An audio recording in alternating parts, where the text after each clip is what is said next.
the New Testament. So that we do know that they were reading at those times, like Eusebius was one of the first generation scholars. So when he writes something that he was reading in his time, we know that if we have that later, then we know that those two things agree. Yes, this has existed since this time, even though there may be no evidence of it textually. We have quotations of it from the church fathers. So this is how they go about it in getting these things together. Now this holds a lot of problems for us, and Bart Ehrman comes to one of these in general, and I'm going to get to some other things, but this is one of the logical problems that Bart Ehrman puts down for the New Testament, all without having to go through all of this stuff right here. If Matthew, Mark, Luke, and John are eyewitness accounts, and I'm going to tell you the argument that is given against this, but if they are New Testament accounts, and Matthew wrote Matthew, Mark wrote Mark, Luke wrote Luke, John wrote John, that is somewhat disproved by who these people were. Matthew, Mark, Luke, and John were first century people living in Palestine. They were first century men living in Palestine from the city of Galilee. They were from the city of Galilee. Matthew was a fisherman. Luke was a tax collector. I think Mark was also a fisherman. And John, I can't remember off the top of my head what he did. But they were all lower class. They were all low class citizens living in first century Galilee. And the language that they spoke was, take a guess, anyone? Aramaic. They spoke Aramaic, which there's very few places existed on the world that still speak this language. One of them I do want to visit is in Syria. I plan to visit this year, inshallah. It's Maulala. Maulala in Syria is one of the oldest places where you can really find real Aramaic. I would love to be able to go there and study Aramaic before it disappears off the face of the earth. They spoke Aramaic. And according to statistics and historians, in the first century, about less than 1% of the population was literate. Was literate on a level that they could read and write. About 1% of the population of Palestine and of Galilee, moreover, was literate to be able to read and write. And the lower class would have been even more minuscule than that. The lower class did not learn to read and write because they were not able to afford the capability to do so, nor are they able to afford the time to do so. Because someone who's a fisherman, he spends all of his time fishing. Someone who's a tax collector, he spends all of his time collecting taxes. They don't have time to go to school. Not only that, so according to history, Matthew, Mark, Luke, and John would have been first century Palestinians from Galilee who spoke Aramaic, who were illiterate. And Luke even refers to them in Acts. Whoever wrote Acts, in Acts it's referred to that some of the disciples, including Luke, were unlettered. This is the word that is used, is unlettered, meaning they were illiterate. Now, the books of the New Testament that we have were written in what language? Not Hebrew. Greek. They're written in Greek. And they were written on a level of literary scholarship of that time. So you mean to tell me that first century Palestinians from Galilee who spoke Aramaic, who most likely did not know how to read and write, wrote Greek manuscripts in a language that they did not speak, in a literary prose that was at the highest level of scholarship of the time? Now, this is where a smart Christian will come back. Most of them, they won't come back. Most of them, this will be enough for them. But the diversion can come where they will say that, oh yeah, but the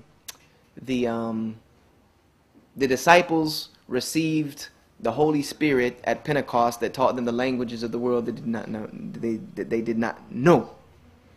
So they will come back to you on this point. And so I just rebuttal with them, well then you need to show me evidence that these people wrote these books, or that Paul and them run around spoken Greek. I mean that any of the disciples ran around spoken Greek. If you can give me one instance of a disciple speaking Greek, then we will appease you with this. And yes, they spoke the languages of the world they didn't know, So I guess they were taught how to read and write through the Holy Spirit at Pentecost as well, how to write. It says they spoke the languages of the world they did not know. There's a big difference, and there's a big link between speaking and reading and writing. But then you're getting now yourself into a black hole with them. If they go down this road, you're getting yourself into a black hole where you just need to tell them that you need to produce for me some evidence that they wrote these books. Because then you're getting them to a point where they'll say, well, the Holy Spirit living inside of one can make them to be able to do anything. So it's like, this is what I tell people, without proper understanding, debating with a Christian is like chasing mirage. When you think you've caught it, it's gone. So you have to be wary. But this is the logical understanding that first century Christian, or first century Palestinians in Galilee who spoke Aramaic could not have produced the level of authorship that we have in the New Testament and in what is we have left. So this is one of the evidences that you're able to go with them. And now with what we have, I'm going to give you this. What we have left as far as the official tabulation of the documents that exist. That means that there are documents that are pieces. What has existed of the Bible are sometimes full manuals written in other languages. Sometimes they're a page here, a page there, all the way down to they found a really, really old credit card size piece of the book of John in a trash bin in Egypt. So when you tabulate all of those different references that we have up, the official tabulation as of in the mid-90s was 5,660 different documents of this one book, the New Testament. There's 5,000, and now it's almost to 7,000. Almost 7,000 existing documents of what we now know as the New Testament. And the difficulty about that is the majority of them are in disagreement. What I mean by the majority of them being in disagreement is they do not say the same thing. Almost none of them. Almost none of them say the exact same thing. So the scholars have to go through and sift through this amount of material and try to classify these documents into different groupings, into different things that agree with each other, things that agree with church authors, and it's all this craziness to do to try to find out what was the original thought of the author who wrote the book, because there's no originals.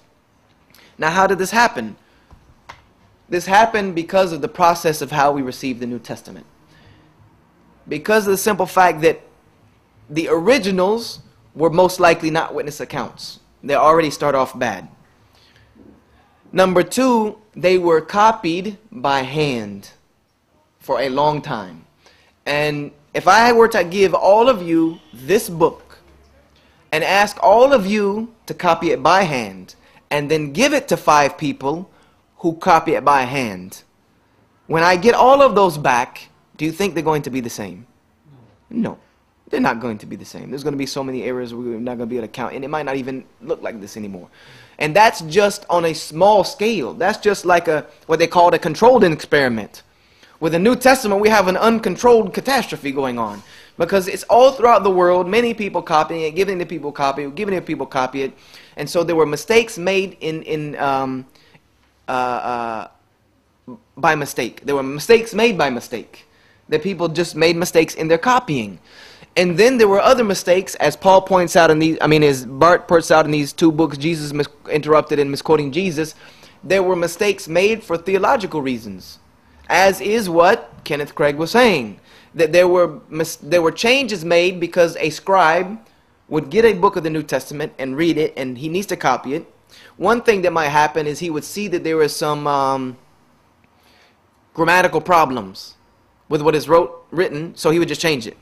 Or it wasn't saying things correctly, so he would just change it. Or the things that were being said were against the theology of where he was sending the book, or where he's living. So he would just, change a couple letters, words here to make it say something completely different. And then that would get copied and copied and copied. And we have actually Greek manuscripts left that prove this. There's one Greek manuscript that has about 4 scribbles on it from scribes who came later on and argued with each other about the changes that they were making. And at the end, one of the scribes says, I can't really give you the